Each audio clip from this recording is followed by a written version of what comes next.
Congolaises, Congolais, mes très chers compatriotes, je m'adresse solennellement à vous en ce jour dans un contexte exceptionnel en rapport avec la situation sécuritaire que connaît notre pays dans sa partie orientale. Ce contexte d'agression et d'occupation des territoires dans le Nord Kivu est perpétré par le groupe terroriste dit du M23 avec l'appui avéré en hommes et en logistique du Rwanda.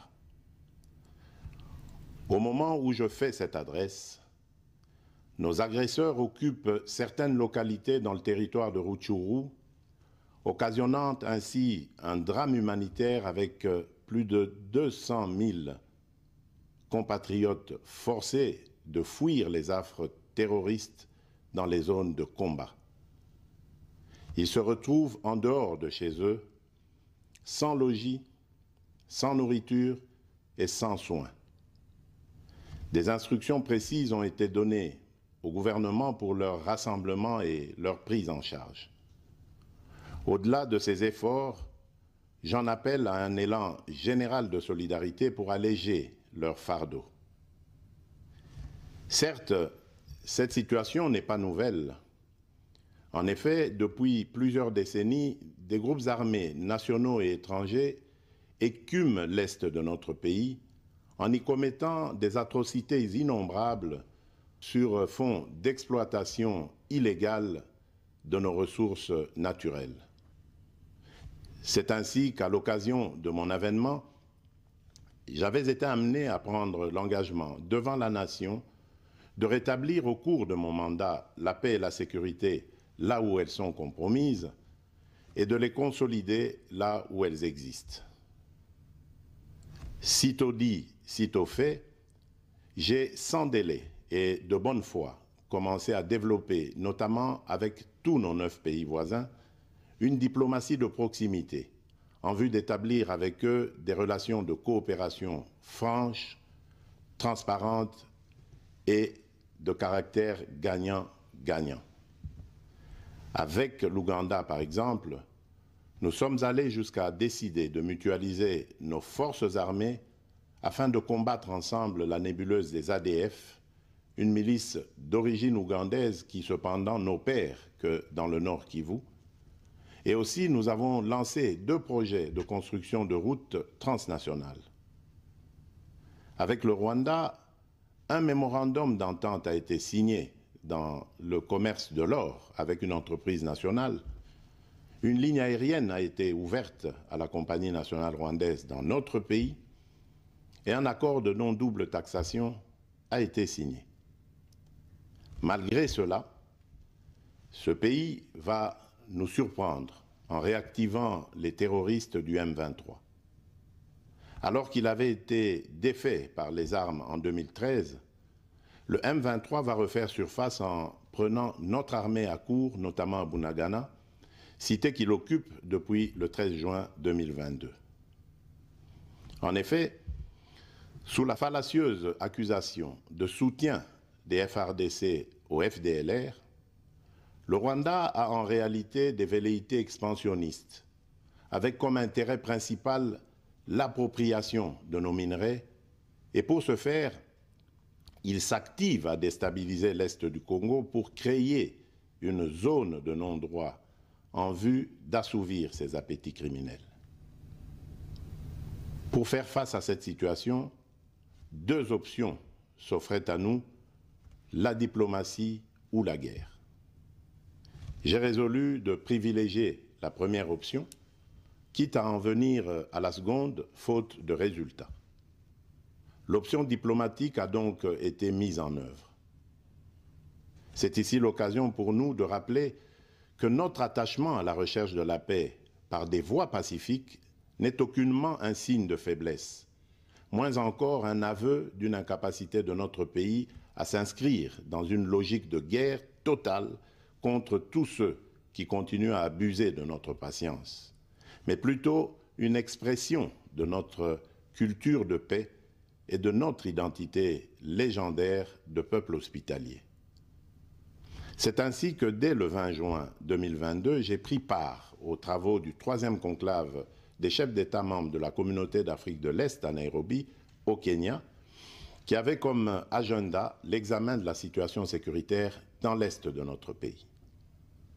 À l'issue de ce forum, les dirigeants des pays membres de la Communauté d'Afrique de l'Est sont tombés d'accord sur le déploiement d'une force régionale pour imposer la paix dans l'Est de la République démocratique du Congo.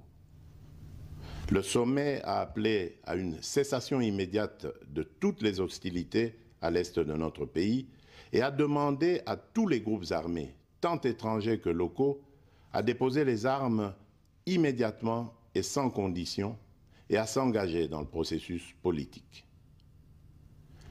Le 6 juillet 2022, j'ai accepté de rencontrer à nouveau le président du Rwanda, cette fois à Luanda, sous l'égide du président Joao Lourenço, sous couvert de la Conférence internationale des régions des Grands Lacs africains, la CIRGL. Il en est sorti une feuille de route qui stipule, entre autres objectifs, normaliser les relations politiques et diplomatiques entre la République démocratique du Congo et le Rwanda. Et pour y parvenir, la première action retenue, arrêt des hostilités et retrait du M23 des positions occupées conformément au communiqué final de Nairobi. Une fois de plus, aucune avancée sur le terrain de la paix attendue par notre population n'a été observée. La dernière activité diplomatique en date a été la rencontre avec le président Paul Kagame autour du président français Emmanuel Macron et à l'initiative de ce dernier, en marge de l'Assemblée générale des Nations unies à New York. Ici également, pour l'essentiel, il a été acté le principe d'un cessez-le-feu immédiat et du retrait inconditionnel du M23 des positions qu'il occupe, toujours sans résultat tangible sur le terrain. Mes chers compatriotes, comme vous pouvez le constater, malgré notre investissement et les efforts fournis dans cette optique, la paix et la sécurité ne sont pas au rendez-vous. Garant de l'indépendance, de l'unité nationale et de l'intégrité territoriale, je réitère mon engagement constitutionnel de défendre la patrie jusqu'au sacrifice suprême. Mes très chers compatriotes, ne doutons jamais qu'ensemble réfléchis et engagés, nous puissions changer le monde.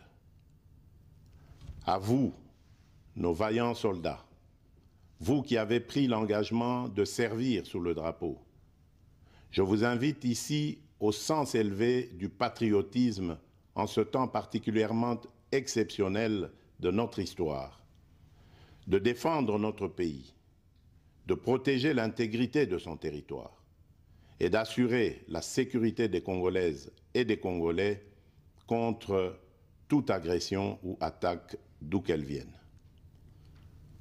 À vous, mes très chers compatriotes, la guerre qui nous est imposée par nos voisins exige de chacun de nous des sacrifices.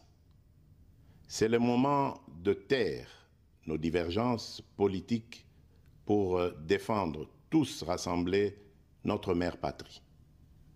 Notre histoire et notre marche commune ont sans cesse démontré que, loin de s'effondrer, notre nation et son peuple ont toujours relevé ce genre de défi et nous en sommes toujours sortis victorieux. Restons tous unis et solidaires derrière nos forces de défense et de sécurité. La situation actuelle, loin de nous affecter, n'est qu'une épreuve de plus que nous allons surmonter pour raffermir davantage notre unité. Au-delà de tout clivage politique, idéologique, religieux et tribal, la défense de la mère patrie est le seul objectif qui doit nous unir en ce moment. Le pays nous appelle. La nation a besoin de l'engagement de toutes ses filles et de tous ses fils. Je vous appelle à ne pas céder aux propos xénophobes et autres discours de haine ou de stigmatisation des communautés rwandophones, dont l'asservisseur se sert pour faire du chantage et de la manipulation. Tout acte allant dans ce sens sera sévèrement puni.